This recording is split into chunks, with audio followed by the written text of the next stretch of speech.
שלום טובה אבן חן. בוקר טוב. את תושבת שכונת מועדים לשמחה. תושבת שכונת גני אביב, בפאתי לוד צריך לומר, ואתם היום משביתים את הרכבת, נכון?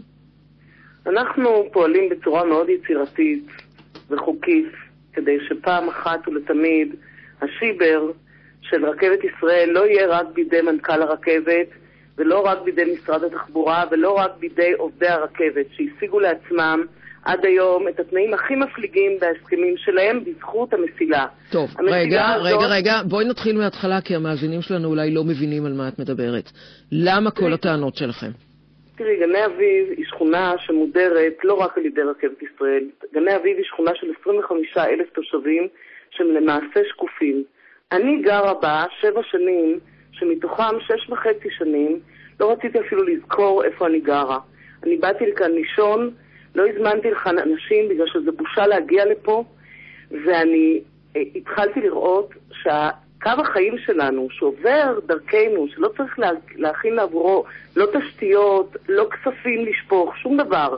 קו החיים, אותה מסילת רכבת שעוברת מצפון ועד דרום, אותה מסילת רכבת שכבר השלטון העות'מאני ידע להציב בלב הארץ, עוברת לידינו, ואנחנו מסתכלים עליה, ויש לנו פעם בשעה רכבת מקרטעת, ואני מדברת על 25,000 תושבים שרוב רובם עובדים מחוץ לשכונה, בגלל שאין לנו מקומות עבודה. כלומר, מה שקורה בפועל שהרכבת עוצרת, אתם יכולים לנופף לה לשלום, אבל אתם צריכים לרוץ למקום אחר.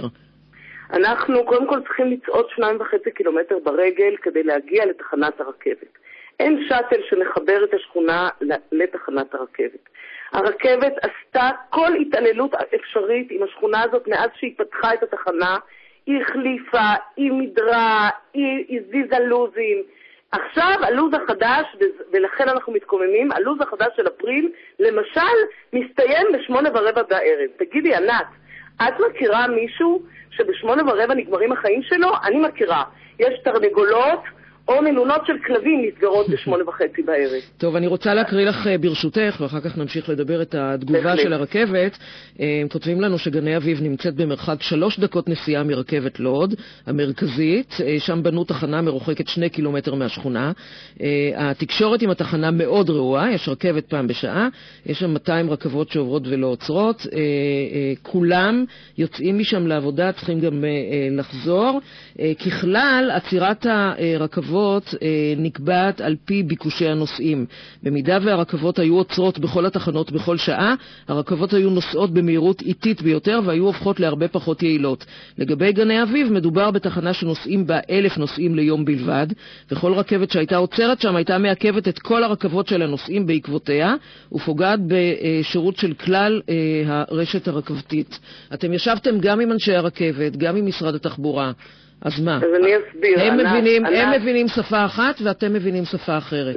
לא, הם מבינים יפה מאוד. קודם כל, יש לי הצעה לסדר. את יודעת, היום שי פירון הוריד את הלשכה שלו למקום נמוך בשביל נגישות. כן, נכון? שי פירון הכריז שהוא לא מוכן שיהיה לו משרד בלי נגישות. אני מציעה לשר התחבורה להחזיר את רכב השרד שלו. ברגע שהוא יעשה כך, הוא יבין יפה מאוד גם את הצרכים של גני אביב, של תושבי גני אביב. עכשיו כך, לתגובת הרכבת אני מאוד ממוקדת. שימי לב, הרכבת התעללה כל כך בשכונת גני אביב, שאנשים מעדיפים לנסוע באוטובוס 45 דקות, במקום 9 דקות ברכבת, כדי להגיע לתל אביב, בגלל שהרכבות לא אמינות. תנו לנו שנה אחת של שירות טוב, ואני אראה לכם ש12 ו-15 אלף נוסעים עולים בגני אביב. הדקת עיכוב הזאת בשכונה שיש לה כביש גישה אחד ושכולה זקוקה להם, לא תעכב את תנועת הרכבות. זה שקר גס. הם לא מוסיפים רכבות בבוקר, הם לא מוסיפים רכבות בערב. יעלה מישהו מהרכבת ויגיד לי שב8:15 בערב אי אפשר להוסיף רכבות עד 12 בלילה שזה יעכב את המסלול. הם פשוט, ענת, לא רוצים לעבוד. הם קיבלו את השכר השמן שלהם והם לא רוצים לעבוד. אנחנו שקופים עבורם, לא אכפת להם, והם פשוט, הם מפסידים כל יום ויום עוד ועוד נוסעים ברכבת. טוב, יש לי הצעה לסדר. את הצעת קודם לסדר, גם אני מציעה. קודם כל אנחנו נמשיך ונשאל בשלומכם, נדרוש ונעקוב אחרי מה שקורה שם. מה תעשו היום לסיום? מה נעשה היום? אנחנו עושים הפנינג, אנחנו משיקים אירוע בשכונה, אנחנו מבארים את החמץ של השכונה שלנו, החמץ של השכונה שלנו נמצא בלב. הייאוש שלנו גבר כל כך, עד כדי כך שאנחנו כבר לא מדברים אחד עם השני. אנחנו נדבר זה עם זו, ובדרך מאוד יצירתית, למרות שההצעה הייתה, ההצעה של כל הבכירים, כולל מנכ"ל העירייה, כולל למשל אורי רוזנבק, שעשה את הסרט לוד בניהוש התקווה, אמרו לנו, עד שלא תרדו לפסים, אף אחד לא ישים לב. טוב, אנחנו חייבים אנחנו לא נרד לפסים, ענת, לא נרד לפסים, אבל בדרך יצירתית, השיבר של מסילת הרכבת עובר מהידיים של רכבת ישראל לידיים של הנוסעים. טוב, אבן חן גני אביב, אני מודה לך. תודה רבה. תודה רבה לך, פרסומות.